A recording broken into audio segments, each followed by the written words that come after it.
আসসালামু আলাইকুম। আজকে একটা খুব গুরুত্বপূর্ণ দিন বাংলাদেশের জন্য।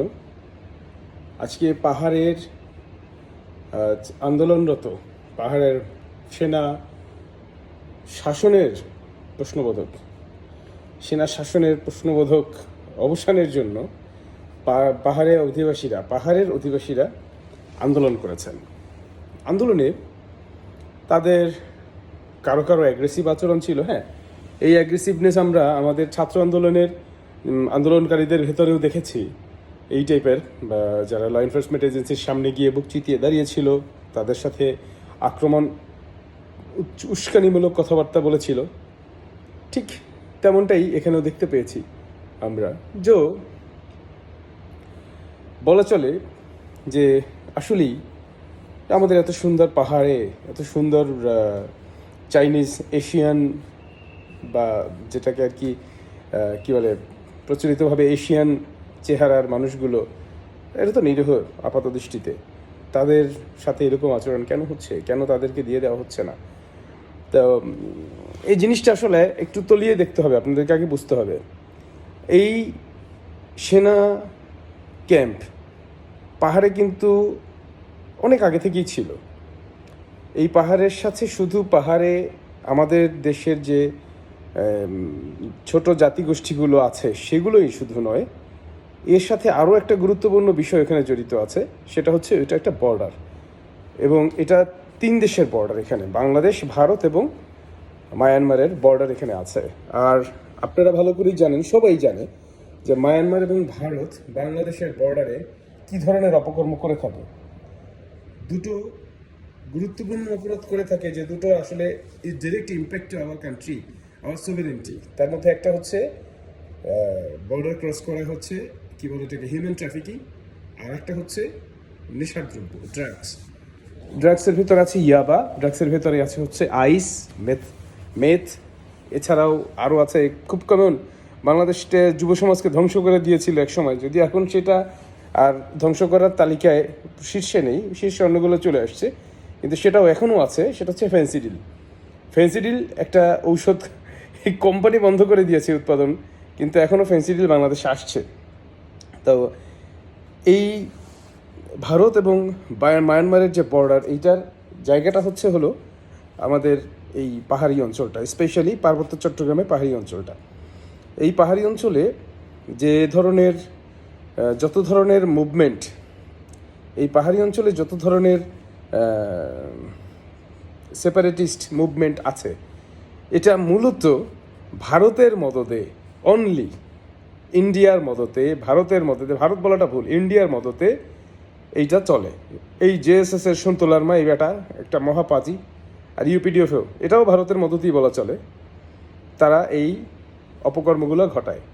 আপনারা দেখে থাকবেন যে এই হাসিনার শাসনামলে, এই খুনি হাসিনার শাসনামলেও প্রচুর ঘটনা ঘটেছে, কিন্তু তাদের তরফ থেকে কিন্তু খুব একটা উচ্চবাচ্য ছিল না।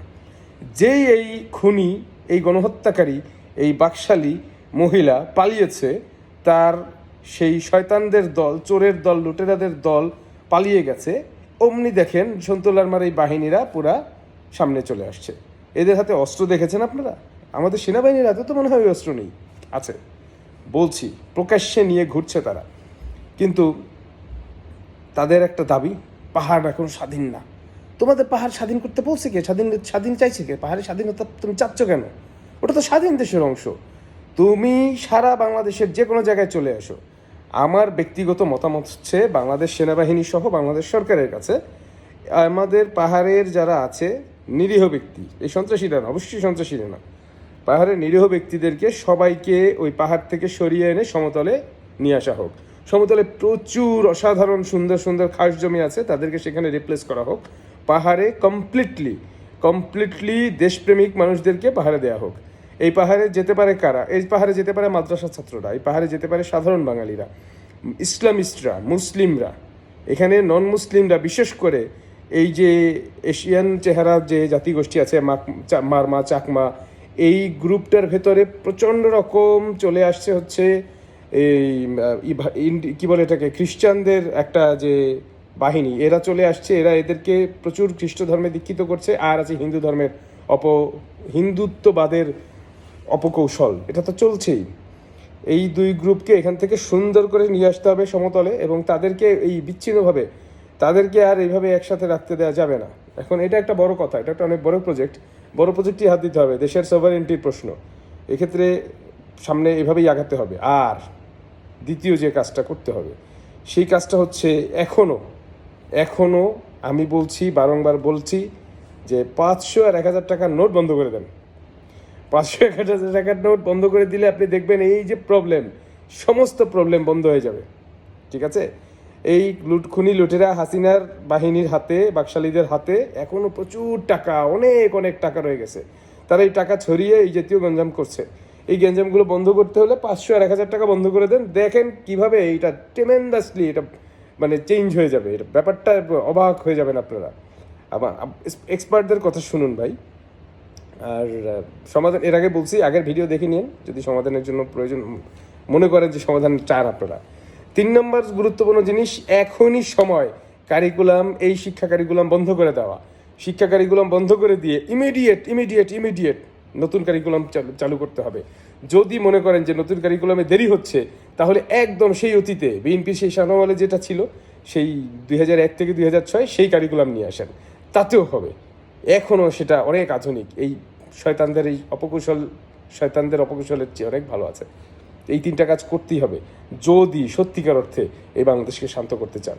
আর চতুর্থ তো বলতে চাচ্ছিলাম না আজকে, তারপরে বলতে হবে, এখন সময় এসেছে লাগাতার আওয়ামী গন্ধ আছে এরকম লোকদেরকে অ্যারেস্ট করে ফেলা, তারপরে তার যাচাই বাছাই করে তারপরে তাকে ছাড়া বা মুক্ত করা। আর পুলিশ বাহিনীর জন্য বলছি, এখনও সময় আছে। পুলিশ বাহিনীতে এখনও সত্যিকারের দেশপ্রেমিক জনগণকে চান্স দিন। বয়সের বাধা তুলে দিন, বয়সের ব্যারিয়ার তুলে দিন পুলিশে জয়েনের জন্য।